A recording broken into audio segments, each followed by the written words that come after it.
فاذكروني أذكركم واشكروا لي ولا تكفرون يا أيها الذين آمنوا استعينوا بالصبر والصلاة إن الله مع الصابرين. Assalamualaikum warahmatullahi wabarakatuh. Waalaikumsalam warahmatullahi wabarakatuh. Dia dengan siapa di mana, Ibu? Halo, Iya. Iya, dengan Ibu siapa di mana?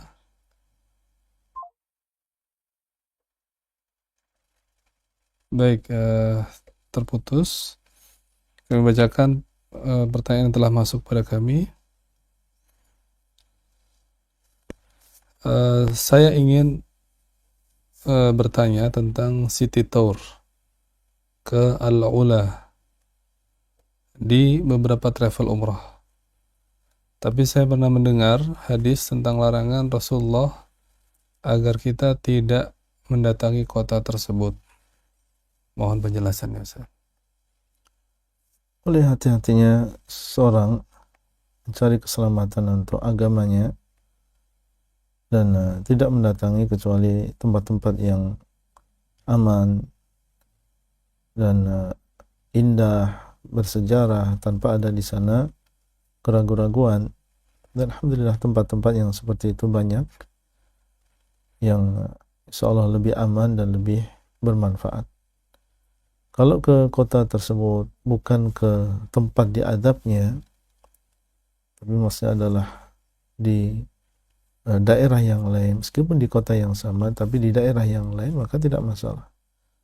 Tapi kalau ke tempat yang merupakan diadabnya kaum-kaum yang kafir tersebut, maka tentunya seorang menjauhi yang demikian. Wallahu ta'ala a'lam. Nah, baik, kembali kami persilahkan pada penelpon yang telah terhubung bersama kami. Assalamualaikum.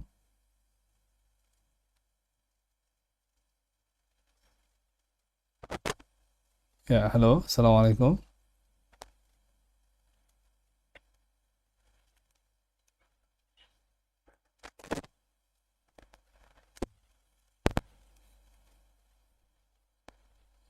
Ya, halo, assalamualaikum. halo. Ya, silahkan Saya pertanyaannya, cari Ibu. suara Ustadz ya.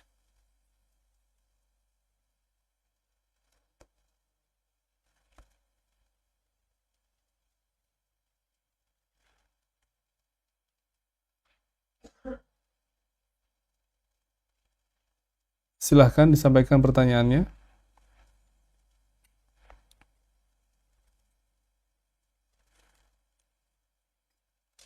Halo, Ya, halo, silahkan. mungkin sambil menunggu biar lebih bagus ada Baik. pertanyaan yang lain.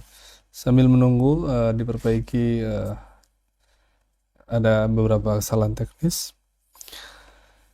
Baik, izin bertanya Ustadz, yang benar, yang sahih, ketika kita sholat, mengisyaratkan dengan jari telunjuk ketika tasyahud itu bagaimana? Apakah dari awal tasyahud sampai akhir, atau yang lain? Karena ana beberapa kali melihat ada orang yang berisyarat dengan jari telunjuk hanya ketika mengucapkan lafaz Allah dan tidak mengisyaratkannya dari awal hingga akhir. Bagaimana, Ustaz? Pendapat yang lebih kuat Allah Ta'ala alam, dan ini memang termasuk permasalahan yang diperselisihkan oleh para ulama, dan pendapat yang lebih kuat wallahu alam bahwa kita mengisyaratkan dari awal,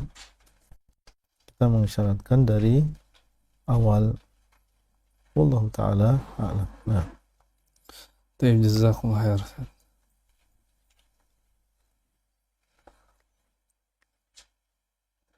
Bagaimana jika tahun-tahun lalu seseorang yang sudah tua, kadang beliau mampu berpuasa dan kadang tidak mampu karena kondisi kesehatan, tetapi anak-anaknya sudah membayarkan fidyah untuk untuk hutang puasa yang beliau tinggalkan. Apakah masih perlu mengqadha hutang puasa tersebut, Ustaz? Karena kondisi kadang mampu, kadang tidak. Dan ini terjadi hampir di setiap tahun Ramadan. Syukran jazakumullah khair. Sebenarnya pertanyaan ini pernah kita sampaikan dan sudah kita jawab ya, bahwa kalau memang dia adalah pikun, artinya sudah tidak berakal, maka sudah tidak ada kewajiban untuk berpuasa. Sudah tidak ada kewajiban untuk berpuasa. Dan kalau misalnya ternyata dia masih mampu, artinya terkadang dia sadar dan dia mampu dan dia bisa melakukan puasa, tapi dalam kesempatan yang lain dia lemah, dia tidak mampu untuk melakukan puasa, maka dalam keadaan demikian ya dia berpuasa sesuai dengan kemampuan. Dan keluarga tidak punya kewajiban sedikit pun untuk menggantikan puasa yang dia tinggalkan. Nah, sudah kita sampaikan bahwa yang lebih kuat di dalam memahami hadis Nabi SAW, man mata wa alaihi siyamun shoma anhu waliyuh. Barang siapa yang meninggal dunia dan dia punya kewajiban berpuasa, maka keluarganya menggantikan puasanya. Dan maksudnya adalah puasa nadar.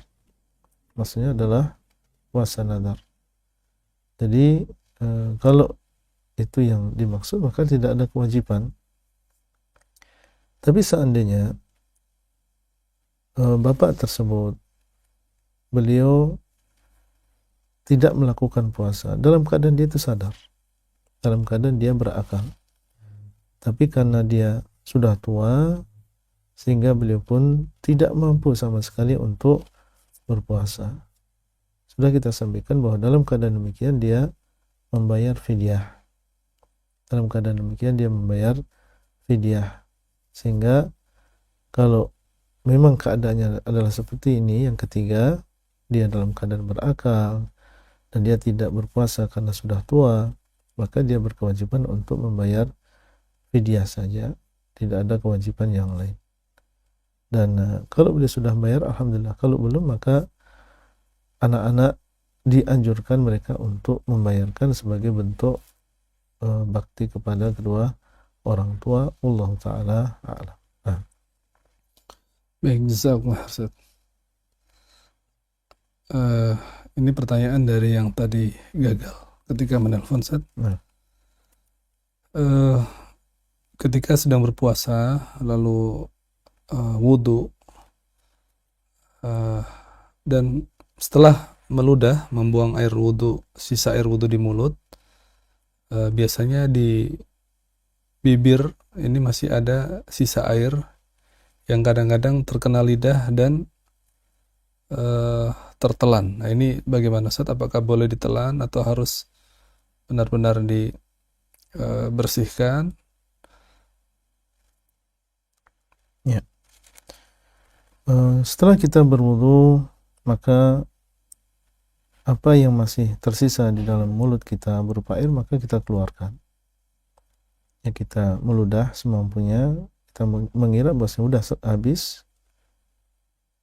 Kemudian juga apa yang masih tersisa di bibir kita, ketika dikhawatirkan itu masuk, maka kita lap ya dengan tangan atau dengan kain, sehingga tidak tersisa sedikit pun di bibir kita air yang dikhawatirkan akan masuk dalam mulut kita. Seandainya terjadi ternyata air yang ada di bibir itu masuk dalam mulut, harus kita keluarkan.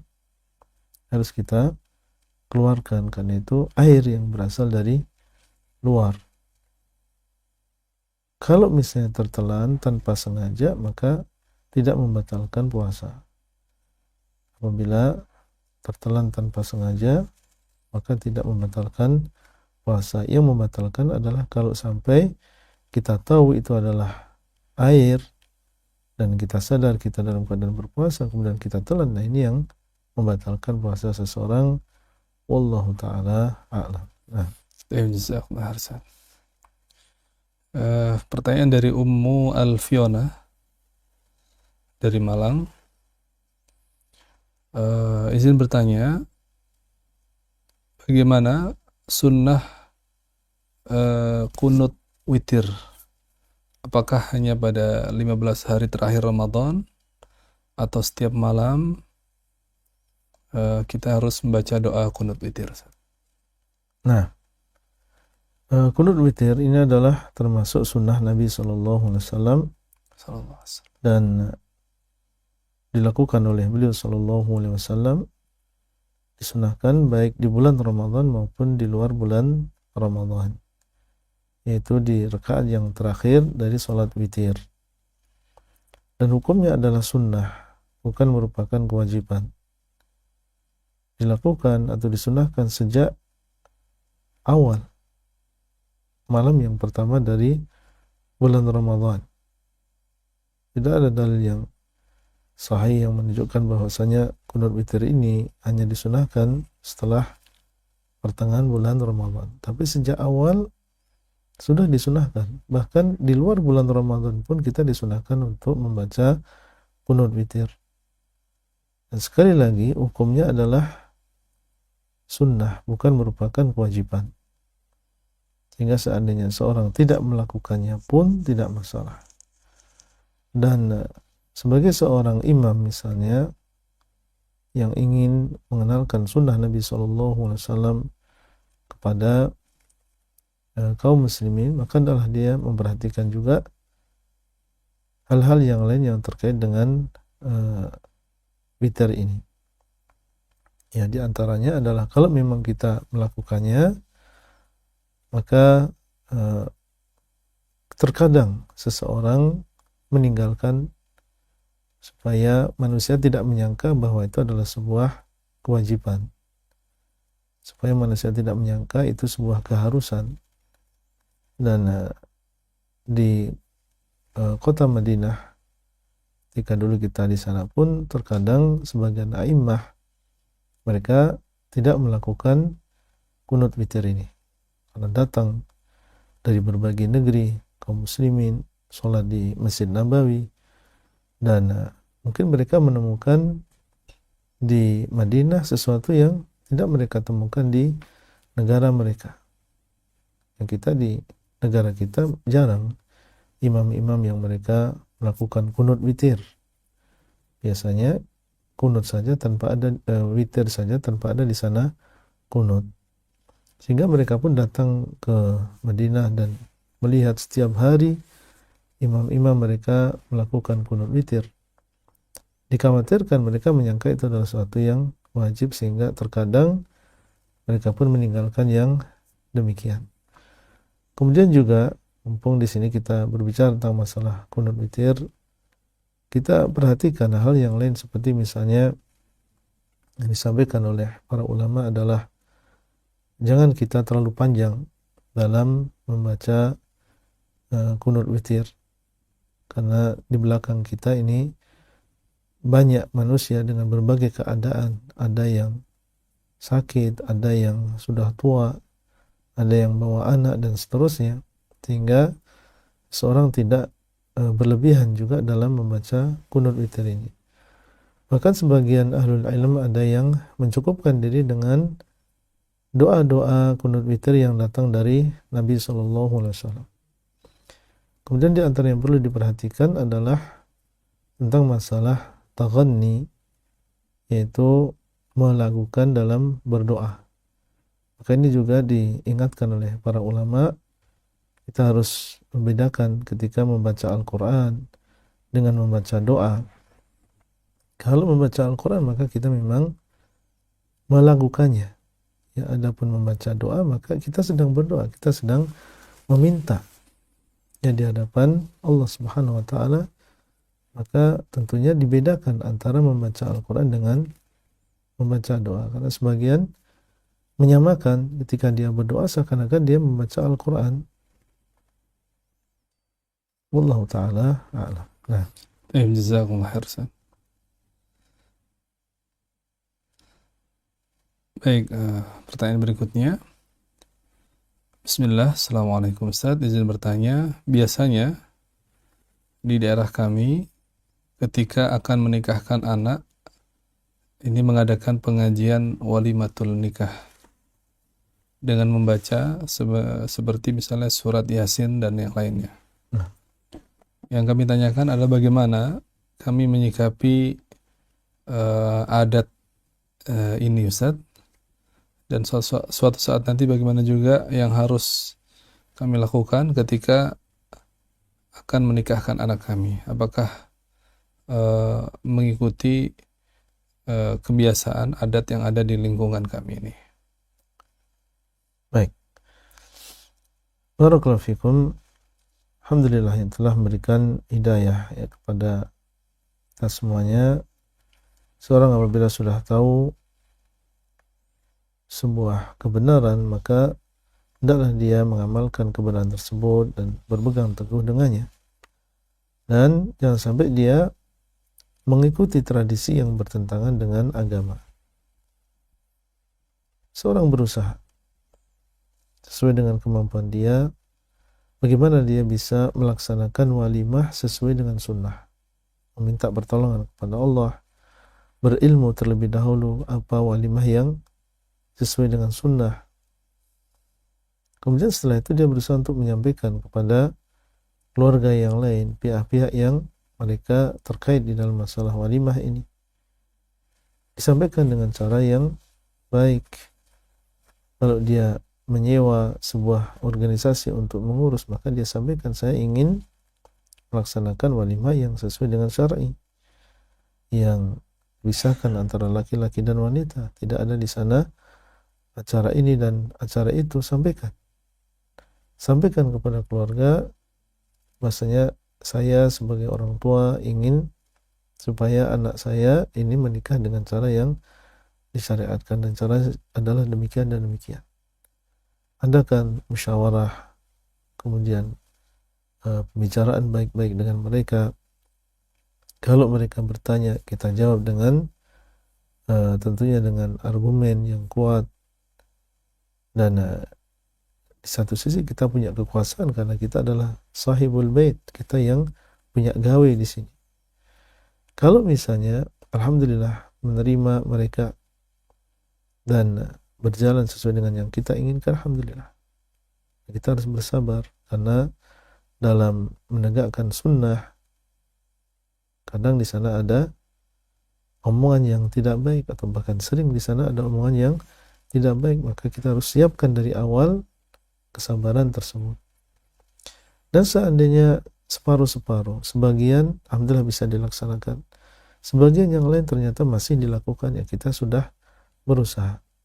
Seandainya di sana masih ada keluarga yang tetap kekeh dia ingin melaksanakan itu tanpa izin dari kita, ya itu antara dia dengan Allah Subhanahu wa taala. Yang penting kita sudah berusaha sebisa mungkin untuk mengikuti sunnah Nabi SAW.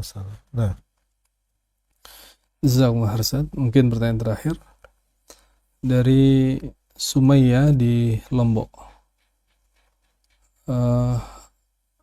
Beliau pernah mendengar sebuah ceramah dari seorang ustadz yang mengatakan bahwa salat tarawih bisa diqadha pada siang hari.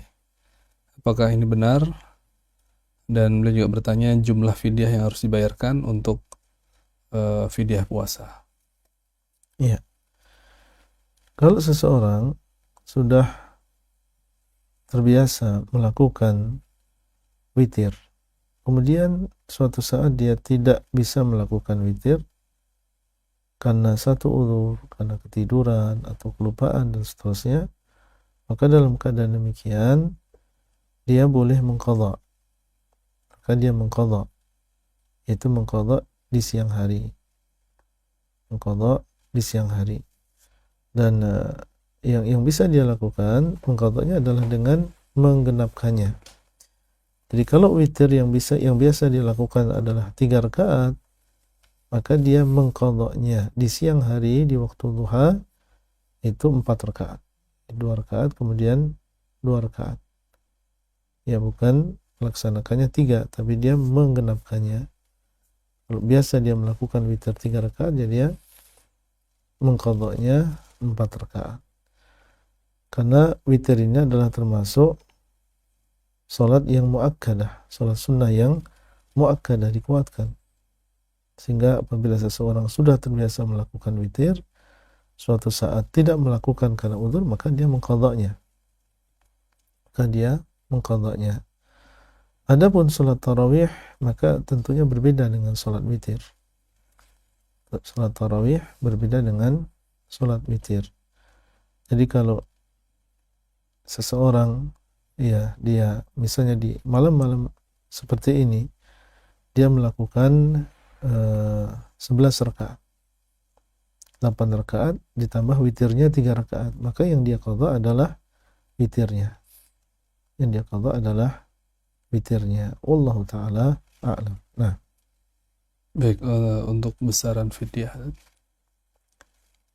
fidyah yang kalau yang dimaksud adalah fidyah karena seorang sudah tua sehingga tidak bisa melakukan puasa, atau fidyah orang yang hamil atau wanita yang hamil, wanita yang menyusui dan dia tidak bisa berpuasa karena mengkhawatirkan janinnya atau bayinya, maka fidyahnya adalah setiap hari yang dia tinggalkan ini memberi makan 1 orang miskin, yaitu 1 porsi, ya, lengkap nasi dengan lauknya, kalau bisa dengan sayurnya, ya, keumuman manusia, tidak terlalu mahal dan juga tidak terlalu murah, bisa dilakukan demikian. Atau kalau dia ingin memberikan mentahannya saja, maka 1 orang miskin bisa diberikan 3/4 kilo beras.